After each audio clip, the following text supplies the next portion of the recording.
أعوذ بالله من الشيطان الرجيم بفضل بسم الله الرحمن الرحيم ربنا آتنا في الدنيا حسنة وفي الآخرة حسنة وقنا عذاب النار صدق الله العظيم. கண்ணியத்திற்குரிய அல்லாஹ்வின் நல்லடியார்களே, சகோதரர்களே, நபிகள் நாயகம் ஸல்லல்லாஹு அலைஹி வஸல்லம் அவர்கள் அத்துஆஉ முஃகுல் இபாதா, இபாதத்துகளினுடைய தலையாக துஆ இருக்கிறது என்பதாக பெருமானார் ஸல்லல்லாஹு அலைஹி வஸல்லம் அவர்கள் சொல்லி காண்பிக்கிறார்கள்.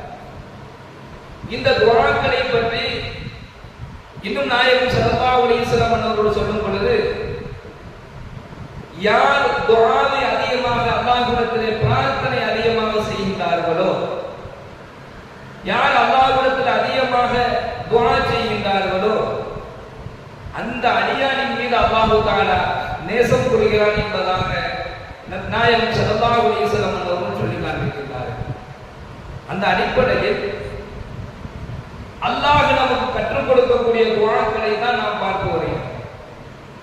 அதுல ரப்பனா ஆத்தினா ஃபித் துன்யா ஹஸனத, இந்த உலக வாழ்க்கையில யா அல்லாஹ் எனக்கு நற்பாக்கியங்களை நீ கொடு என்பதாக நாம் எப்படி அல்லாஹ் நம்மை கேட்குமாறு நமக்கு சொல்லிக் கொடுத்தானோ, அதே போன்று வஃபில் ஆகிரத்தி ஹஸனதன், நாளை மறுமை நாளையில யா அல்லாஹ் எனக்கு நற்பாக்கியங்களை கொடு என்பதாக அல்லாஹ்விடத்திலே நாம் கேட்க வேண்டும் என்கிற துஆவை அல்லாஹ் நமக்கு கற்றுக் கொடுக்கிறான்.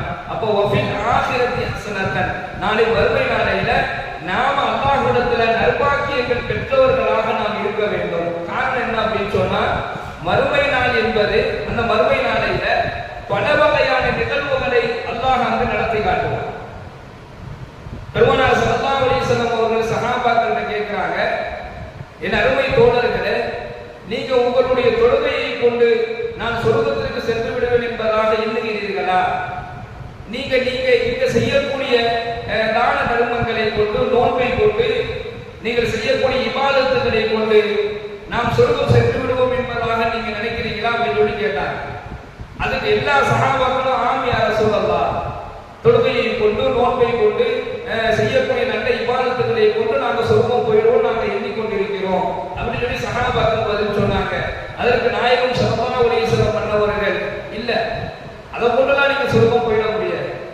உங்களுடைய தொழுகையை கொண்டோ, நோன்பை கொண்டோ, நீங்க செய்யக்கூடிய இபாதத்துகளை கொண்டு உங்களுக்கு சொர்க்கம் கிடைக்கிறாரு. மாறாக அல்லாஹ்வினுடைய நாட்டம் இருந்தால் மட்டும்தான், அல்லாஹ் யாரை நாடுகின்றானோ, அல்லாஹ் யாரை விரும்புகின்றானோ அவர்களை அல்லாஹ் சொர்க்கத்தில் நுழைய வைப்பான் என்பதாக நபிகள் நாயகம் ஸல்லல்லாஹு அலைஹி வஸல்லம் அவர்கள் சொல்லி காண்பிக்கின்றார்கள்.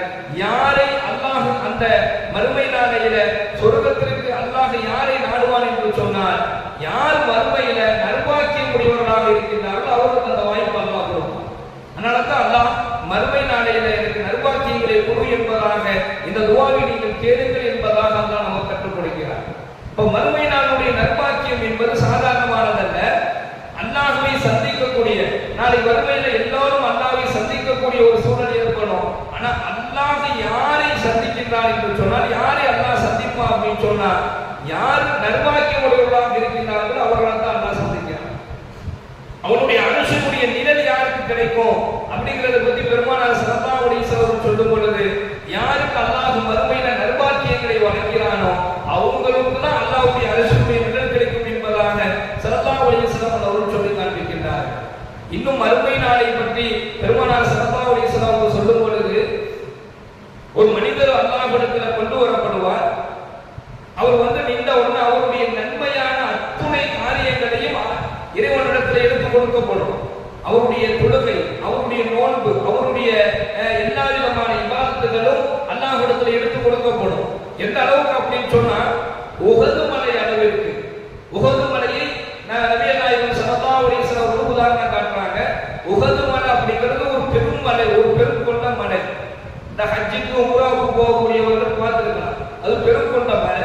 அந்த உஹது மலை அளவிற்கு அந்த மனிதனுடைய நன்மைகள் உயர்ந்ததாக இருக்கும். அவ்வளவு பெரிய நன்மையை கொண்டு வந்த அந்த மனிதன் இறுதியாக அவருக்கு என்ன திருப்பு வழங்கப்படும் அப்படின்னு சொன்னா, அவர் நரகம் என்பதாக அவருக்கு திருப்பு வழங்கப்படும். அவர் இவ்வளவு பெரிய நன்மையை கொண்டு வந்து அல்லாஹ் முன்னாடி நின்ற அந்த மனிதர் இறுதியாக அவருக்கு ஏன் அவர் கொண்டு வந்த ஒவ்வொரு நன்மைக்கு பின்னாலேயும் அவர் இந்த உலகத்தில் அவர் செய்த ஒவ்வொரு விதமான பாவங்களுக்கு பரிகாரமாக அந்த நன்மைகள் குறைத்துக் கொண்டே வரப்படும் என்பதாக நபிகள் நாயகம் ஸல்லல்லாஹு அலைஹி வஸல்லம் சொல்லி காண்பிக்கின்றார்கள். கண்ணியமிக்க சகோதரர்களே, மறுமை நாளையில ஒரு கணக்கை அல்லாஹ்விடத்துல கொடுக்காம யாருமே நம்ப முடியாது.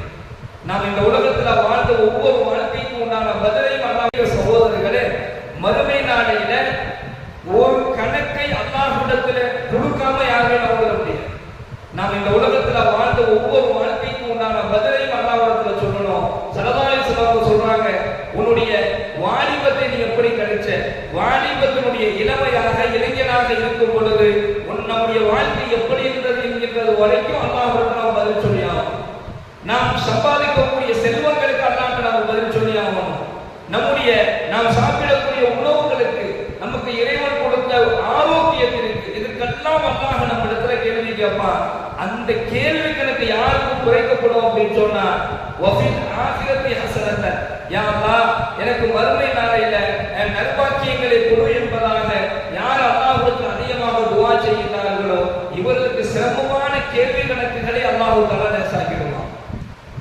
நாயகம் ஸல்லல்லாஹு அலைஹி வஸல்லம் சொல்றாங்க, மறுமை நாளையில யார் யாருக்கெல்லாம் அல்லாஹ் நற்பாக்கியங்களை வழங்குவான் அப்படின்னு சொன்னா, இந்த உலகத்துல வாழும் பொழுது எவர் ஒரு தன்னுடைய சகோதரனுடைய குறையை மறைத்தாரோ அவருடைய குறையை அல்லாஹ் தஆலா மறுமையில் மறைத்து விடுவான், மேலும் அவருக்கு நற்பாக்கியங்களை வழங்குவான் என்பதாக நபிகள் நாயகம் ஸல்லல்லாஹு அலைஹி வஸல்லம் சொல்லி காண்பிக்கிறார்கள். வேற யாருக்கு அல்லாஹ் மறுமையில நற்பாக்கியம் வழங்குவான் அப்படின்னு சொன்னா, யார் இந்த உலகத்துல வாழும் பொழுது விட்டு கொடுத்து வாழ்ந்தாரோ, இந்த உலக வாழ்க்கையில யார் தன்னுடைய சகோதரனுக்காக வேண்டி விட்டு கொடுத்து வாழ்ந்தாரோ அவருக்கு அல்லாஹ் நாளை மறுமையில நற்பாக்கியங்களை வழங்குவான் என்பதாக நபிகள் நாயகம் ஸல்லல்லாஹு அலைஹி வஸல்லம் சொல்லி காண்பிக்கிறார்கள். யார் இந்த உலகத்துல வாழும் பொழுது தன்னுடைய குடும்பங்கள், தன்னுடைய உறவுகளை ஆதரித்து வாழ்ந்தாரோ அவருக்கு நாளை மறுமை நாளையில அல்லாஹ் நற்பாக்கியங்களை வழங்குவான் என்பதாக நபிகள் நாயகம் ஸல்லல்லாஹு அலைஹி வஸல்லம் சொல்லி காண்பிக்கிறார்கள்.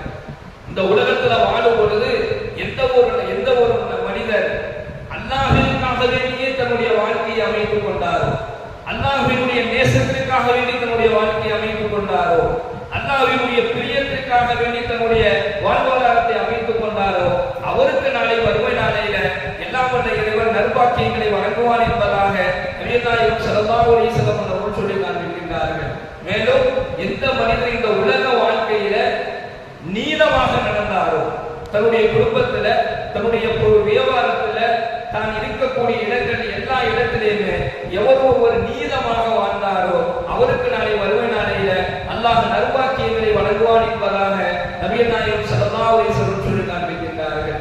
மேலும் இந்த உலக வாழ்க்கையில எந்த ஒரு நபர் தன்னுடைய நாவை பொய்யிலிருந்து பாதுகாத்துக் கொண்டாரோ, தன்னுடைய இரு தொடைகளுக்கு மத்தியில் இருக்கக்கூடிய மர்ம உறுப்பை உபச்சாரத்திலிருந்து பாதுகாத்துக் கொண்டாரோ இவருக்கு நாளை மறுமை நாளையில அல்லாஹ் சிறந்த நற்பாக்கியத்தை வழங்குவான் என்பதாக நபிகள் நாயகம் ஸல்லல்லாஹு அலைஹி வஸல்லம் அவர்கள் சொல்லி காண்பிக்கின்றார்கள்.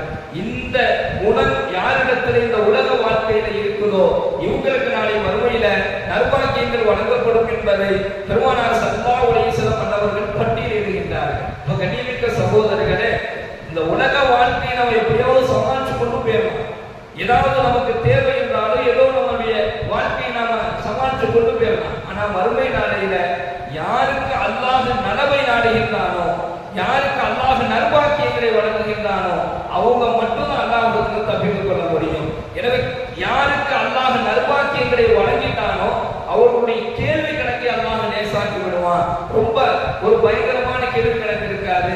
அவர்களுடைய அந்த மறுமை வாழ்க்கையினுடைய நிலைகளை அல்லாஹ் தஆலா சிறப்பானதாக ஆக்கி விடுவான் என்பதை பெருமானார் ஸல்லல்லாஹு அலைஹி வஸல்லம் சொல்லி காண்பிக்கின்றார்கள்.